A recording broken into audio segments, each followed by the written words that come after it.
Travis Bazzana won't start the year in Cleveland. Not unexpected, but it's the right short-term decision, and his time is coming soon.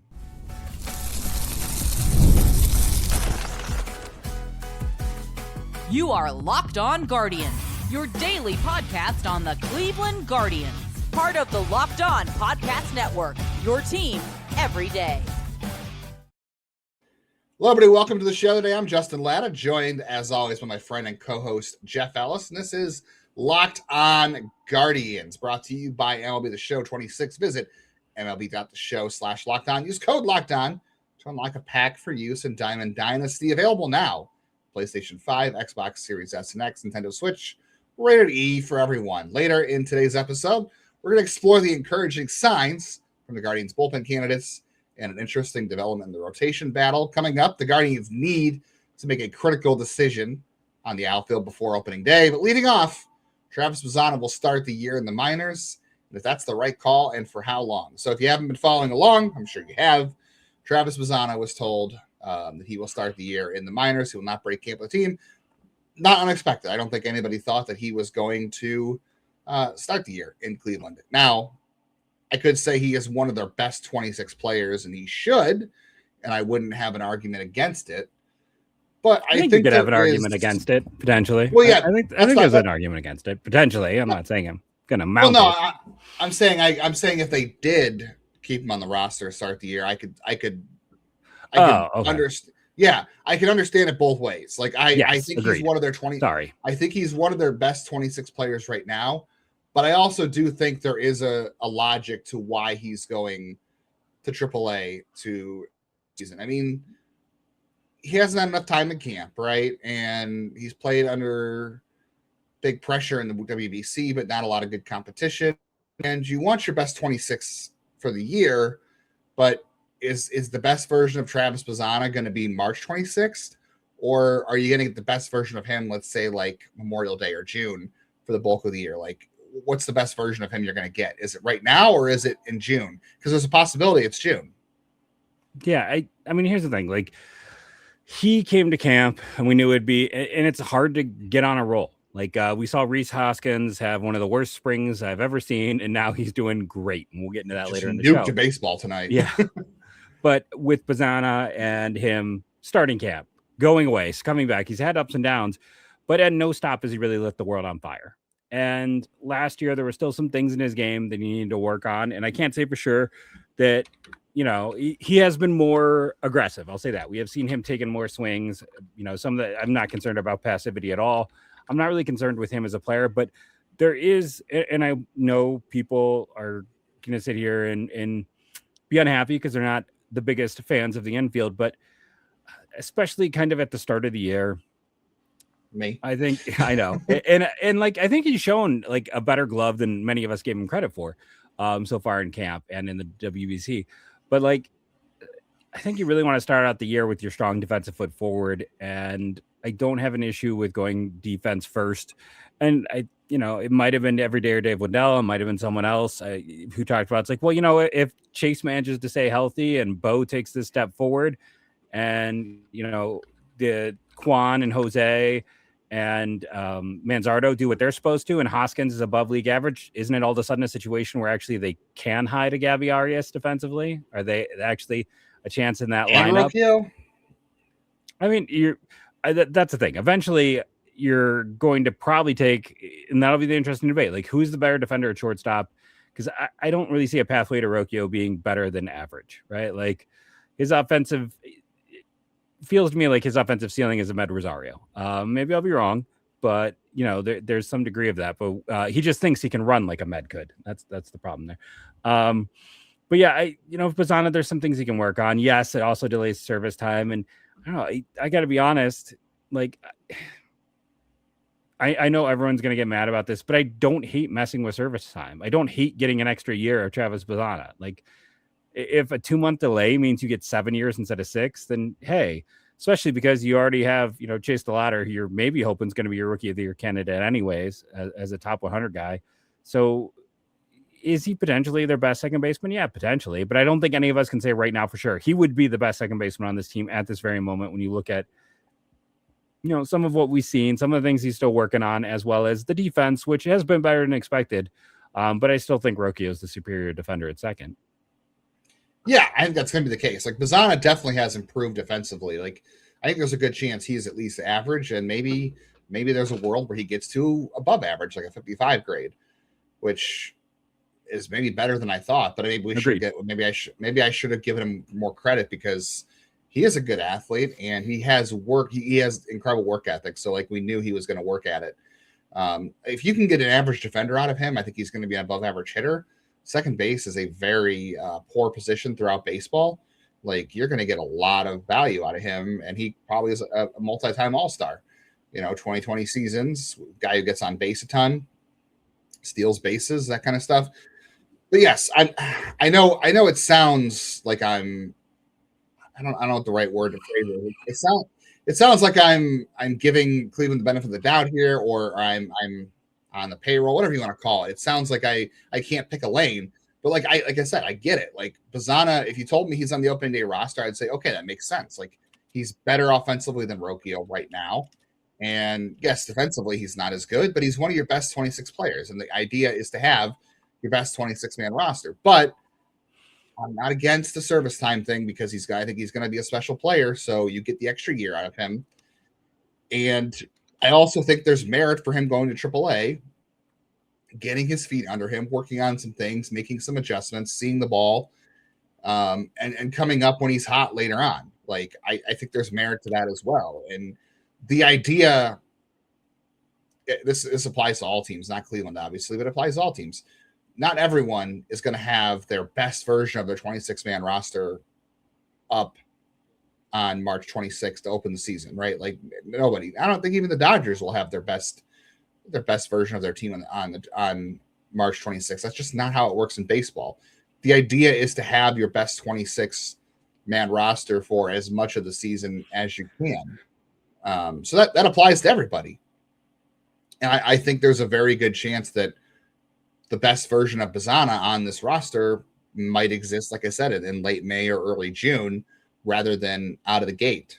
But like I said, I could see it both ways. Like, I think it's advantageous to get the best version out of him on your roster for as much of the season as you can, but it's also advantageous to have your best guys ready to go. It depends on this team whether or not they can weather the storm offensively with injuries and inconsistencies in youth early in the year to not lose the division, because you can't win a division in April, but you can definitely lose it. Although Cleveland really challenged the bounds of that last year, didn't they, with the 15.5 game comeback? So maybe we've seen enough to say, you know what, doesn't really matter what happens in the first half of the year. But they were good in April. It was the middle. It was the sandwich was soggy. The bread on each side was what was solid. June and July was bad. Yeah. The for those who are curious, last year, 2025 WRC plus. For those who don't know, it's kind of a weighted average, 100 being league average. The second worst position in terms of WRC plus last year, tied for second worst, I should say, was second base with catcher. Center field had the lowest production of any position in baseball. Catcher and second baseman were tied. So just to go back to Justin's point about like his potential value and what was and those are at a 93, right? Nick Kurtz was fantastic a year ago. First baseman, second best at a 108. So it's that 15 points shift is why a team takes a risk on listen, Nick Kurtz, just in terms of what he can do in the batter's box, was probably the most talented hitter in that class. I don't think we had any issue there, but it was always positional value. And that's the thing that comes back with Bazzana, is that he is playing a position that is hard to fill. And just overall skill set. Like Nick plays first base, and it was literally power. With Bazzana, you've got power, speed, OBP, a little bit of defense, and it's that 15-point difference in those positions just speaks to how much more value it is to get like a 120 at second base or a 110 than to get like a 115 at first. Right. Again, I wouldn't have been upset with Nick at one overall either. Like I would have been. I know you would have been. I was on the Kurtz bandwagon. Adrian Gonzalez, the only first baseman to go 1-1 in the history of the draft. Was he? Well, he was a high school first baseman too. He was a high school college. Yeah. I don't think a college first baseman ever has gone. Somebody, I think Matt, one of our insiders, said we should do a redraft of 2024, and I'm like, I wouldn't change it. Like, I mean, I like the idea to do it, but like I wouldn't You have change to wait it. 5 years. Travis Bazzana just smoked a double off Nick Ladola, by the way, to left center field. So that was a fantastic approach as we're talking about Travis Bazzana right now. So we'll get to more Travis Bazzana. We'll check in on the spring training game for the Guardians as well. The World Baseball Classic's going on, all kinds of crazy stuff as we record this episode. The Guardians, though, have a much more immediate decision to make in the outfield, and that's got to happen soon, and that is coming up next. College basketball, the madness is nonstop. March Madness, big games, tight spreads, momentum swings every single night. We're going to have a lot of early tip-offs, a lot of late-night West Coast shootouts. There's always going to be action on the board, and FanDuel is giving you a way to turn that energy into even bigger potential wins with a college basketball parlay profit boost. You can build any college hoops parlay you want, and you can take all the ranked matchups, the underdogs, whatever you want to do. Miami and their first-round opponent, SMU, 6.5 is favored to SMU. I would take Miami just because I want to see them win. I'm feeling a little bit less confident in my Zips at 7.5 underdogs, but I'm going to stick with them because that's the team I've been following all season long. You could go safe, go bold, or ride with the season you've been following all along. It's your parlay, your style now with more upside behind it. Head to FanDuel.com to get started. It's FanDuel.com. FanDuel, play your game. And we know there's going to be a lot of workplace chaos going on with March Madness, right? The deadlines are all going to be stacking up on us. Inboxes overflowing. But if you have that one position to fill that's still sitting open, that's when the pressure's on. You need the right hire, and that's a job for Indeed sponsored jobs. It's going to help you reach people who actually fit what you're looking for. They're going to find you the skills, the experience, the location, and the right candidate, so they don't just hopefully stumble across your post. And the minute we've been talking to, companies like yours have made 27 hires on Indeed, according to Indeed data worldwide. So if you're hiring, you want to spend less time searching, more time interviewing that perfect candidate who checks all the boxes with Indeed sponsored jobs. Spend less time searching, more time interviewing candidates, less stress, less time, more results. Cut through the chaos. It's a job for Indeed sponsored jobs. Listeners of Locked On Guardians, you're going to get a $75 sponsored job credit to help out get your job the premium status it deserves at Indeed.com/podcast. Go to Indeed.com/podcast right now. Support Locked On Guardians, saying you heard about Indeed here. Indeed.com/podcast. Terms apply. Need to hire? This is a job for Indeed sponsored jobs.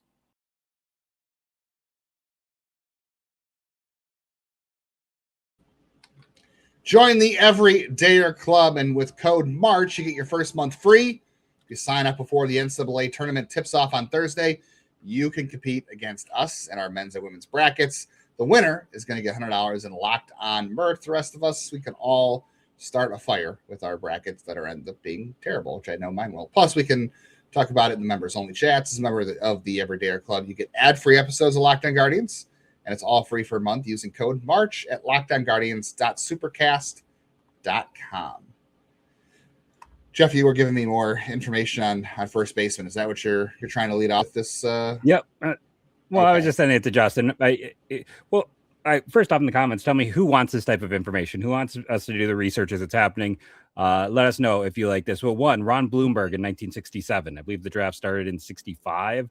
So he was a first overall pick to the Yankees in 67. Yeah, 65 is the first year.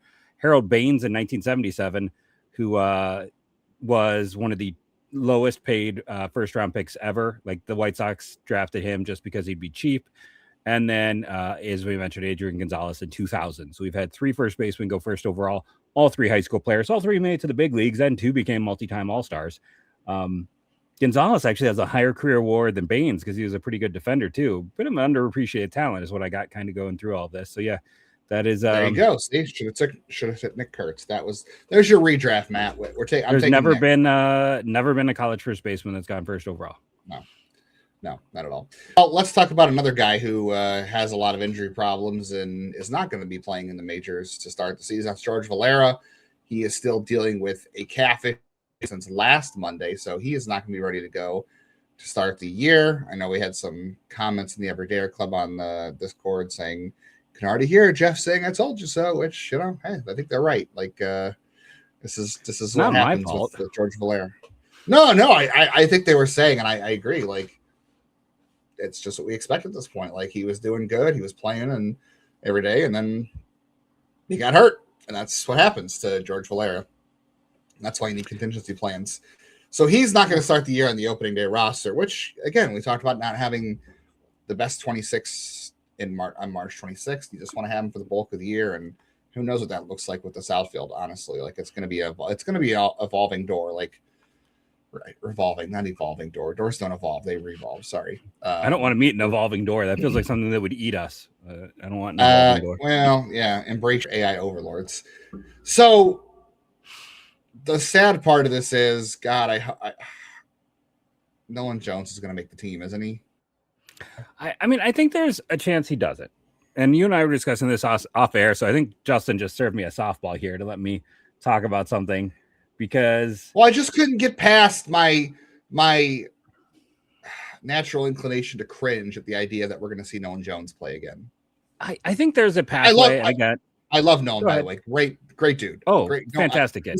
This is not a knock on him as a person. Just I wish him well. It's like, I mean, God, it'd be fantastic if he figured it out. But so there's a few points to this. One, personally, first, excuse me, fizzy water.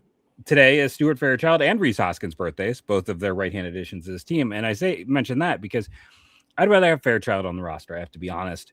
The fact that he can handle all three positions, he's a right-handed hitter. He doesn't chase. He runs. He's probably the fastest guy in camp. He barreled the ball well last year in a very small sample, so it's hard to say what's there. But he is the type of guy I've been kind of wanting as a 26-man for a while. And the thing with Nolan Jones is when you give him $2 million, you increase the chances he passes through waivers. If you are a bad team, you might gamble on Nolan Jones for the same reason that Cleveland didn't want to let him go. That you want to see if, this guy doesn't chase. He does, go back to my episode where I talked about the Cleveland Guardians' evolving approach to hitters and how, like, all the great hitters in baseball right now, they strike out. But you know what? They don't chase. They walk. They hit the ball hard. And that is what Nolan Jones does. So by giving him $2 million and the fact they could potentially play center field, like we just talked about, that is the hardest position to fill on the diamond in terms of offense. I get this is all Nolan terrible. Jones, by the way. I know, but it's also weird. You're saying he doesn't chase, but guess what? This spring, he is the worst chaser I've ever seen him in his career. He's chasing everything. He's between. But, I'm just talking about historically because, as we said, spring data is spring data. But, like, I can see a team gambling for all the reasons Cleveland paid him. But when you pay him $2 million, that makes it less. Teams have limited payrolls unless you're the Dodgers, who get paid like $120 million for being the so-and-so field at Dodger Stadium or whatever that new deal is that they got to make even more money, while they don't have to share their TV money either at the same rate as everyone else. You can keep going on to all the advantages the Dodgers have. Do the Dodgers want Nolan Jones? They can have Nolan Jones. But they can have him. More to the point, every other team has some degree of payroll. I agree. So Nolan Jones, a team doesn't want to claim a $2 million player at the start of the year who may not help them. For the same reason that no one claimed Tristan McKenzie. They have so much powder. You want to kind of keep it all together. So if you want to go make a big addition at the deadline, you have that wiggle, that flexibility to do it. So Nolan Jones, actually, probably at the start of camp is the best time to waive him when teams are going to be the most gun shy. There's still a whole season ahead of them. They want to see their own guys. They want to see that. More than likely, I would think, you never know. Because, again, the tools and traits that make him interesting are there. But he probably passed through waivers. You can send it on AAA. They've had a lot of guys have some nice turnarounds, like Rocchio and Gabby, who look completely lost. Went down to AAA, whatever the coaching come back and do nothing offensively. I mean, Gabby last year was their best hitter with runners in scoring position. That's a very predictable skill, Jeff. And Rocchio was a 92 WRC plus when he returned. That's not nothing. We talked about that's league average second base. He was a league average second base. It's an F to a C. I know it's an F to a C. That's an improvement. Like, so, but I would rather have if Valera can't start the year, I would rather have. That's what I think. Give me Fairchild. Time shakes up. Well, yeah, I know. I'm saying I would rather have Fairchild than Jones, but you have to replace Valera to start the year, I think. And would you consider like CJ Kafis? I don't think you need to replace Valera because I think if you need someone who can play center field in both spots. I don't think you like. I'm can play center. Yeah. I've never been. I haven't even been 100% sold that Valera was necessarily going to make the team, just because of contracts and everything else. So, I don't know. I was never sold on it. I'm just very honest. I was never sold because he's some of the issues with him defensively, he's a statue out there. Some of that stuff, that's for another show. But like, I think you can go out and get a Fairchild, and then you're running some kind of, I mean, I don't know exactly what the defense would look like. You know, if it is a Quan in center, a Lada in right, and left field is some kind of platoon situation. But, you know, I feel like if you're going to sit there and do this, you have the parts and pieces to do it. I'd rather see the guy out there who's going to be someone who is more likely to stick around. Yeah, I think Fairchild's a better fit for this roster. Like you said, right-handed, speed, can play center field. It's just a better fit for where the roster is right now, because you're going to have Delauder, you're going to have Quan, and then, I don't know, Martinez, I guess, and then there's Schneemann who can play the outfield. Yeah. So I think Fairchild's a better fit to squeeze in around those pieces than Nolan Jones. No one's going to claim him. Go to AAA, see what happens, and yeah, go from there. All right.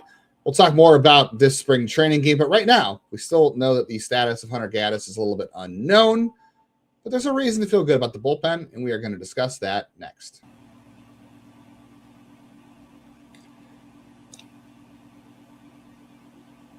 MLB opening day, it is so close you can feel it. The fresh start, the big expectations, the crack of that bat for the first time. And we all know we're looking forward to the first smells of the ballpark. We're also looking forward to the division race in the AL Central. It's going to go down to the wire. There's nothing like being at the ballpark for it. And the problem is getting tickets can feel like a grind.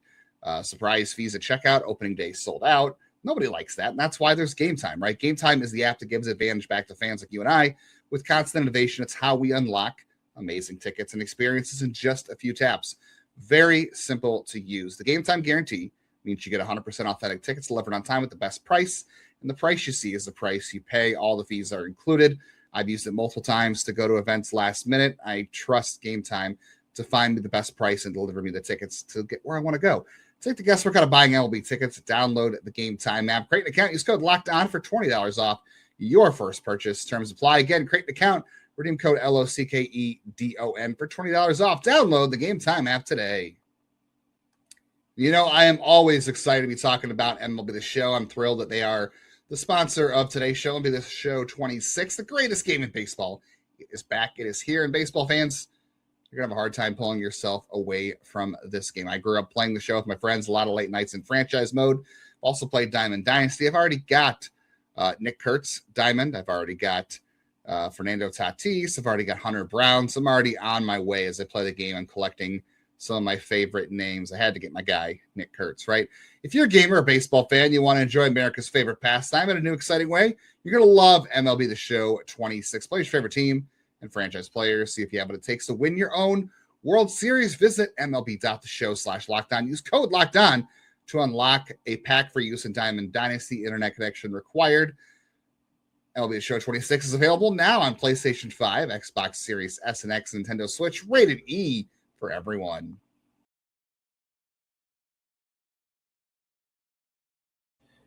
Hey, you. We want to thank you that you are here and you are making Locked On Guardians your first listen today, every day, wherever you get podcasts. Shout out to all the everydayers, the insiders who are chatting with us on Discord, who are texting with us or commenting on YouTube. We're talking Guardians baseball with you every single day here in the Locked On Podcast Network. Keep up to date with all things Guardians. You get the bell on YouTube to get notified of one of all of our videos drop, whether it's an episode, a reaction video, and then auto download on all your favorite audio platforms as well. So you keep us in the feed no matter where you're going. Even if you're going to check out that next meteor shower, Jeff, Rhys Hoskins hitting the second meteor of the day for Cleveland.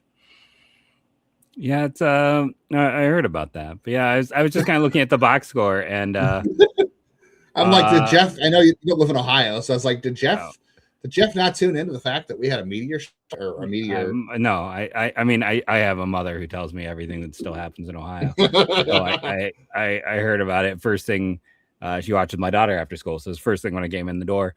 I was just gonna say though, you know, I've already been like kind of proven incorrect in this episode already, because I was looking at Travis Bazzana with that double. He's now up to a 313 average and a 952 OPS. So I guess he is actually setting the world a bit on fire in spring. So it's amazing with small sample sizes just how much can change. I mean, his Bazzana's on base percentage is probably higher than Kyle Manzardo's OPS. So you know that's. Yeah, I don't want to talk about that. That's going in a bad direction too. So Rhys Hoskins, he had a ground out against Lodolo tonight. It was 105.4 off the bat. Had a 540 expected batting average, then hit the home run. So I'm assuming that one was harder and obviously farther. So good night for Rhys Hoskins against Nick Lodolo. And then, Bazzana had that great swing off Lodolo to the opposite field. He had two hard hit balls in this game too. So it's looking Gabbiari wanted to reach base twice in the game. Yeah, where does he land on the exit velocity? Oh, yeah, 84.9. I mean, normally he actually has one of the higher barrel rates, and it was a 950 expected batting average because it was very well set. Yeah, I don't want to get into the Kyle Manzardo. We did that yesterday. We can just he scored on that double. There you go. That's positive out of it. You can say, yeah. The bullpen, though, is looking to be in better shape, I will say. Hunter Gaddis, I believe, last I saw, is still throwing bullpen sessions and is tracking well, but still day-to-day. So he is not going to be around in time for opening day. And then I know Jose Ramirez, the Guardians are off on Wednesday, so it made no sense to play him on Tuesday. It was an off day Wednesday, so he'll probably be back, I assume, on the lineup on Thursday or Friday. Although they've moved a lot of the game times around in Arizona because it's a heat wave. I saw it's going to be like 105 this week in Arizona. I know the Guardians and Angels prospect game got moved up to 11 a.m. Mountain Time, which is 2 Eastern on Thursday. If you want to watch that, it's on MLB.com, a live feed. So the weather has forced that. I think they're hoping the Giants Saturday from a day game to earlier or a night game since it's going to be 105. But no, the bullpen's looking to be a lot better. I mean, Shawn Armstrong, again, is having a good night in this one. I think he's been pretty much good all spring for the most part. And then, let's see, he's allowed, the box score is not updating on Savant, but he has his breakdown. Had 1 2/3 innings, 2 walks, 3 Ks. Yeah, the walk's not great. He had 4 whiffs on his sweeper, it looks like, and then 5 called strikes on the sinker, so good for him. No kick change this spring, by the way, Jeff. I haven't seen the kick change yet, so we'll see how that goes. But Colin Holderman has turned things around, I will say. Like, he's been very good the last couple of outings out. If you're watching on YouTube, I want you to look at the screen, too, because I'm going to show you. That was Colin Holderman's sweeper in 2024, and he was a good pitcher. He had an ERA of 3.16 that year.